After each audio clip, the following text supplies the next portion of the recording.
Cynthia Thurlow, former guest of our show, Boundless Body Radio. You have written 2 books. You have appeared on stages all over the world. You are a nurse practitioner. You're a CEO. You have done everything. You're a mother of 2. You're a wife. What is it you don't do?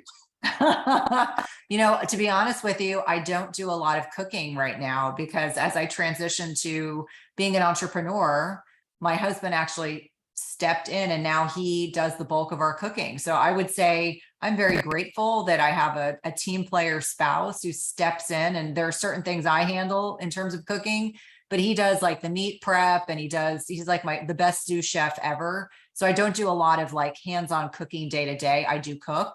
But I would say my husband would consider himself to be the household chef. That's amazing. We see all the pictures that you post of your food on Facebook. It looks absolutely delicious. So we really appreciate those. Well, we brought you here today to get some exclusive content. We're talking about food, but we're also talking about fasting. And you know more about fasting than pretty much anybody I know. So tell us a little bit about how you got into fasting and what it is.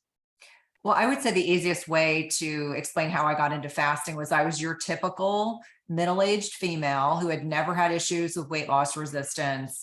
And suddenly I hit the wall of perimenopause. For anyone who's listening, 10 to 15 years preceding menopause.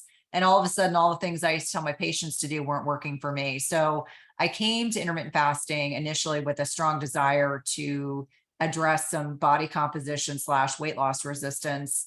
But oh my gosh, I didn't lose weight initially, but I felt so much better that I stayed for all the other benefits. And as it pertains to fasting, it really is aligned with an ancestral health perspective. It's really encouraging us to eat less often and to utilize stored fat as a fuel source. Unfortunately, in our kind of overharried, overstressed existences where we hedonistically eat all day long and get our dopamine hits from being on electronics 24/7, it is not aligned with the way our bodies are designed to thrive. So I would say fasting is aligned with the way our ancestors had this feast and famine. Sometimes they ate because they had food. Other times they fasted because they had to. It's really aligned with the way our bodies are designed to thrive. But I came to it selfishly because I was curious about how to, get back my, energy, feel like I was sleeping better, and certainly lose some fluff, which I was not happy with. Yeah, I love that answer. I don't know if you knew this, but I worked on a metabolic cart for over a decade. And so I was actually measuring metabolism and teaching other people how to use the carts and interpret the data.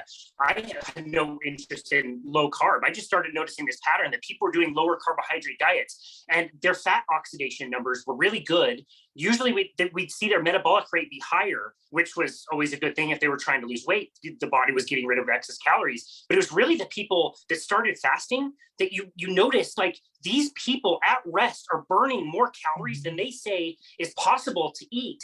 And I'm out telling people you need to eat at least that many calories, you're going to crash your metabolism. That was the whole reason I was able to find, the low carbohydrate space and fasting in particular. It was amazing.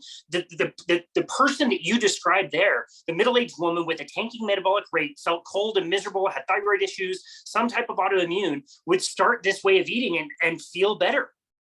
Yeah, and there's something to be said for it that people oftentimes feel so good, and we've gotten so disconnected from our bodies, as we're shoveling in food 24/7 and eating this hyper palatable, highly toxic processed food, that all of a sudden, when you encourage people to eat less frequently, to eat more nutrient dense foods, all of a sudden they feel like they had the energy they had at 18, but yet they're not 18. And so I think on a lot of levels that there are many of us in, the metabolic health space that would argue that we have more energy now than we did 20 years ago, which is both depressing and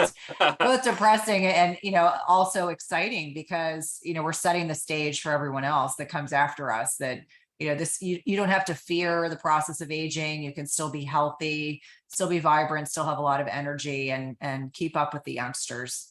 I don't know anybody, anecdotally, I don't know anybody in the low carbohydrate space who does some form of intermittent fasting that doesn't look like they're reverse aging. Everybody who tries this looks like they're reverse aging. It's crazy. And they all say that same thing. It's like, I feel way better now than I did 30 years ago. It's incredible.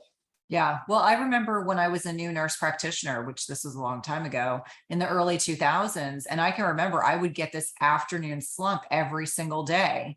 And I'm embarrassed to admit that I would have like a diet soda, or I'd have, a candy bar out of the vending machine to kind of bolster me through the rest of my day. And that was normal, like in my 30s, like even my late 20s, early 30s, that I thought that was normal. Whereas now I lose track of what time it is other than picking kids up from school, because I just have plenty and plenty of energy. If you caught me an hour before, I hadn't yet broken my fast. But I think it's important for people to understand that, when your body is fueled by a different fuel substrate, and by that, I mean fatty acids, you are going to feel a whole lot differently than the predominant glucose substrate people who are, they're having slumps in their energy, they're getting tired, they're getting hangry, they're weight loss resistant, all the things that we don't want, but are unfortunately the bulk of those of us in the United States. I think it's 92 to 93% post-pandemic. Can I even say that, post-pandemic?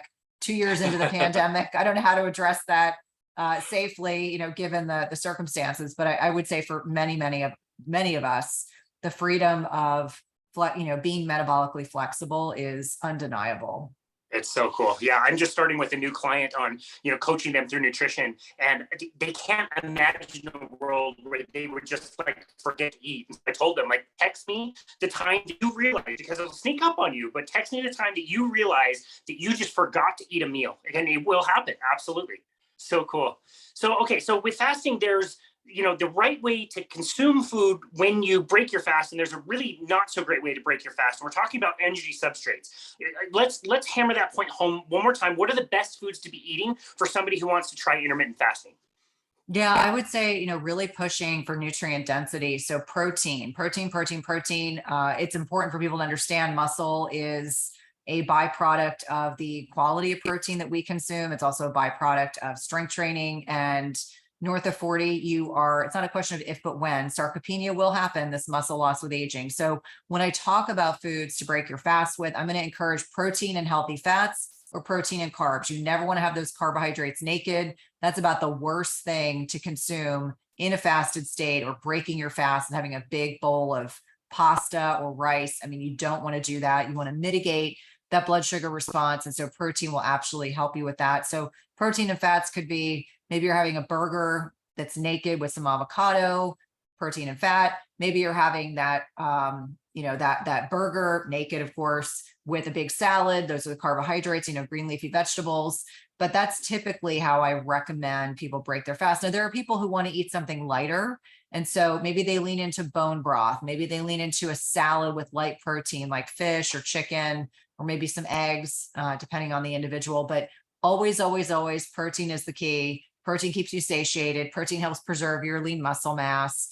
And the other thing about protein that I'll just keep harping on in terms of muscle is that the more muscle mass you have and maintain, the more insulin sensitive you are. And this is super important for people to make that association. I don't just say eat protein because I'm trying to benefit, the farmers that are out there. No, it really does. It is intricately involved with maintaining insulin sensitivity and metabolic health. Yeah, and those foods you mentioned are not your classic, like, suffering through a diet type of foods. Those are absolutely delicious and so satiating, which I absolutely love. Now, with all things, we tend to do this as humans, where a little is good, a lot might be better. And I've seen it in this world where people can take things a little bit too far. So what are the things you're looking for with somebody to know that maybe you are fasting too much or for too long, plus other lifestyle factors that might be exacerbating issues of something that, again, initially was so good, but can turn into a problem? Yeah. And I think that's human nature. If a little bit of something is good, then more is better. And so in the context of fasting, there are a couple signs that you're over fasting. Number one is you lose your menstrual cycle. So if you're under the age of 50 and your cycle goes away, that could be a sign that you are doing too much fasting. I think about, poor recovery, people that are just exercising too much. And I'm watching this trend of this emerging, I call it the triad. It's over fasting, over exercising, over restriction. So what does that mean? That means, if you are a thin woman at a healthy body weight, you should not be doing like 24-hour fasts every day of the week. I cannot tell you how many women I meet that think if a little bit of fasting is good, then more is better. Or people that want to do OMAD every single day. I said, how do you get your protein in? Because you're just over fasting. You're getting to a point where you've slowed that basal metabolic rate down. Your body thinks you're starving and it's holding on to everything that you are that you are consuming. I mean, the other thing, and I think Ted Naiman does a particularly good job with this. I know Maria Emmerich and I have talked about this as well, that, thin people, there's this law of diminishing returns with really long fasts. So I don't fast more than 24 hours ever. I think after spending 13 days in the hospital in 2019, I mean, I will never do a super long fast. I have zero desire to go a long time without consuming food. The other thing that ties into that over fasting is overtraining. I see a lot of people that are doing CrossFit type exercise 5-6 days a week with no recovery. And you have to understand that fasting and exercise are a form of hormesis. So beneficial stress in the right amount at the right time. And there's this tipping point to which it's too much stress on the body. And something that I think is important to kind of point out is that when we're talking about middle-aged people, our bodies are not as stress resilient as they were in our 20s and 30s. So that stress bucket can get overturned a little more easily. And so as it pertains to the exercise, no recovery, sore muscles. I'm working with a sore foot right now. And I was saying to my husband, I'm not overtraining, so I'm not sure what the issue is, but it has me thinking, okay, what else could I be doing that's overtraining my foot of all things?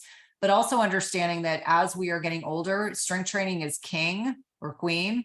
And then, they call it NEAT, but all this activity that we do outside of formal exercise, flexibility work, all really important. But if you're doing 5 days a week of CrossFit, working hard, killing yourself and no recovery, that is too much stress on the body. And then the last piece kind of goes back to nutrition, where whether it's OMAD or people that are really stingy with their portions, so they're not eating enough food, they think that, they're weight loss resistant, so they need to eat less food. And I encourage them, how many people have to kind of reverse diet? So they get to a point where they've slowed their metabolism down so much because they're eating so little that we have to slowly kind of build things back up again, slowly. But it's almost like you're training your body to understand it shouldn't survive on 1,200 calories a day.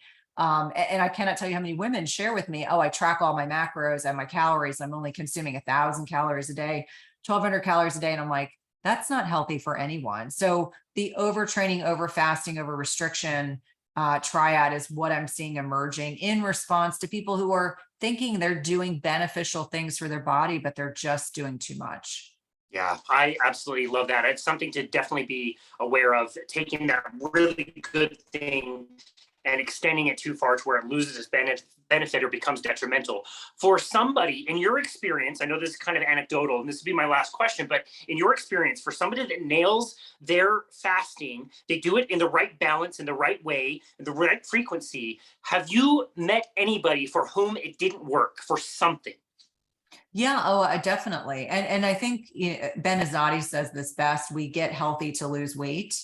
And I think many people forget that. So if you're weight loss resistant, and so if you're doing fasting predominantly to change body composition or lose weight, and it doesn't work, it doesn't mean it's not working. It likely means that your body is not metabolically flexible to access stored fat as a fuel source. And that could be because you're leptin resistant. It could be because you have a mold issue. It could be that, you are exposed to too many toxins. It can be an underlying gut issue. It can be poor quality sleep and chronic stress. There are so many reasons why we become weight loss resistant that it's not that fasting didn't work.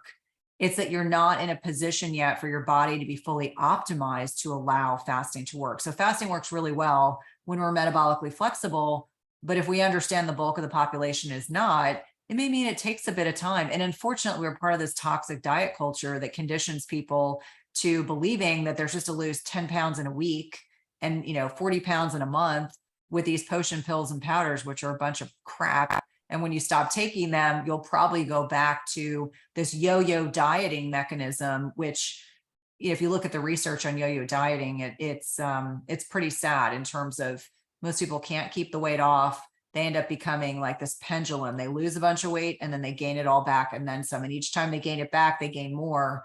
And so I think on a lot of levels, we have to reframe our thought process about, is fasting not working, or am I not fully optimized for fasting to be effective in my situation? And we're all individuals. And that's why I think it's so important to work with people who really understand the mechanisms of metabolic health and fasting and metabolic inflexibility so they can help coach you through that.